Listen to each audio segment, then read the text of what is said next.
Good morning বন্ধুরা, তোমরা সকলে কেমন আছো? আশা করি ভালো আছো। তো দেখো আরও একটি নতুন ভিডিও নিয়ে চলে এলাম তোমাদের সামনে। আশা করি ভালো লাগবে। দেখো এদিকে প্রেসারে ভাত বসিয়ে দিয়েছি, মেয়ে যাবে স্কুলে, তো এদিকে টিফিন তৈরি করছি।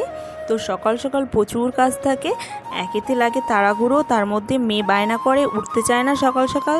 তার মধ্যে আজকে হয়ে গেছে অনেকটাই লেট। তো এদিকে ভাত হয়ে গেছে, আর দেখো তারপর এখানে রুটিটা বানিয়ে নিচ্ছি।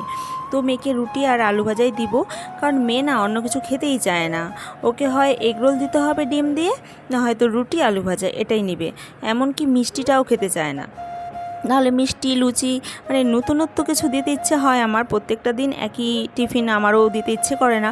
তো ও কি করবে, ও কিছুই খাবে না। সে কারণে আমি কি করি, এই যে টিফিনটা দিচ্ছি এটাও ঘুরিয়ে নিয়ে আসবে। সে কারণে ওকে আমি সকাল সকাল ভাত খাইয়েই বেশিরভাগ চেষ্টা করি পাঠানোর। না খেলে এই টিফিনটাও ঘুরে আনবে আর সারাটা দিন না খেয়ে থাকবে। তো সে কারণে তো দেখো সিদ্ধ ভাতটা খেতে ভালোবাসে, সে কারণে দেখো এখানে ভাতটাকে দিয়ে দিয়েছি, ঘি দিয়ে খেয়ে নেবে। তো প্রচুর গরম, চলো ফ্যানের সামনে নিয়ে যেতে হবে। আর এদিকে তো আমার সকাল সকাল জানোই, তো মেয়েকে রেডি করতে হবে, তারপর চুল বাঁধতে হবে, অনেক ভেজাল। তো ওর বাবাকে বললাম যে তুমি ভাতটা মেয়েকে খাইয়ে দাও আর আমি ড্রেসটাকে ওর পরিয়ে দিই। তো মেয়ের ড্রেস পরা হয়ে গেছে। তো এই যে মেয়ে হাসছে সকাল সকাল, এই হাসিটা কতটা ভালো লাগে না? আর যখন কান্না করে তখন না এত বিরক্ত লাগে কি আর বলবো। তো দেখো মেয়ের খাওয়া হয়ে গেছে, রেডি হয়ে গেছে, ছুটি বেঁধে দিয়েছি। আর এই যে ওর বাবা ওকে দিতে যাচ্ছে। এই যে সকাল সকাল 8:30টার মধ্যে ওকে আর কি স্কুলে পৌঁছাতে হবে, 8টার দিকেই ঢুকতে হবে। আর বাসে দিলে কি হতো বলো তো, আমাকে ওর 7টার দিকেই ওকে উঠাতে হতো।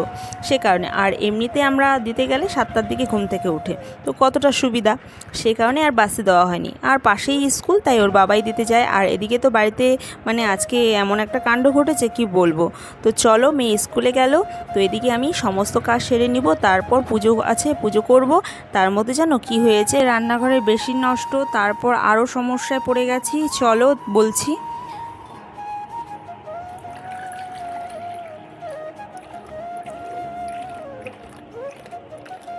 তো সব কিছু জোগাড় করে নিয়েছি, পুজোটা প্রায় হয়ে গেছে।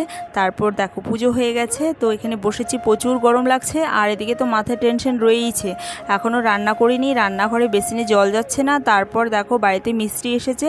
আর তারপর আরও একটা নতুন সমস্যায় জড়িয়ে গেলাম, মানে রান্নাঘরে গিয়ে দেখি পাম্পে আমার জলই উঠছে না, মানে পাম্পের মেশিনই খারাপ হয়ে গেছে। তো বলো কতটা রাগ উঠছিল। তো এদিকে দুধ রেখেছি, দুধটাও খেয়ে নিয়েছে বিড়ালে। চাল ভিজিয়ে রেখেছি, এখানে ডাল ভিজিয়ে রেখেছি, আর এখানে সোয়াবিন ভিজিয়ে রেখেছি। আর ডিম দেখেছো সব কটাই ভিজিয়ে রেখেছি, আর ডিম হবে। তো চলো এগুলো রান্না করে নিই, আজকে বেশি কিছু রান্না করব না। তো এটাই ডিম, সোয়াবিন, ডাল আর ভাত, এটাই। তো চলো রান্না বসে। তো এই যে রান্নাবাড়ি করছি, আর এখানে এক দেওর এসেছে, তো বাড়িতে একটু কাজ রয়েছে, ঘরের কাজ তো করছে। আর এদিকে আমার পাম্পের মেশিন ঠিক করতেও এসেছে এক দাদা। তো চলো বাইরে গিয়ে দেখি কি কাজ করছে, কত দূর কাজটা। আমার তো জল ছাড়া তো খুবই সমস্যা, জানোই জল ছাড়া কোনো কিছুই হবে না। সে কারণে তো যতটুকু জল ছিল ততটুকু দিয়ে রান্নাবাড়িটা হয়েছে। তো এই যে দেখো কুয়োর ঢাকনাটা খুলে রাখা হয়েছে, তো কুয়োটা আমার বন্ধই থাকে। তো এখানে দাদাকে বলছিলাম যে দাদা আর কতক্ষণ লাগবে, ঠিক হবে আদৌ না ঠিক হবে না। তো দাদা বলছে দেখি, তো ঠিক তো করতেই হবে, ঠিক করে দিচ্ছি। তো বন্ধু এটাই ছিল আজকে ভিডিওটি কেমন লেগেছে বলো, বাই বাই।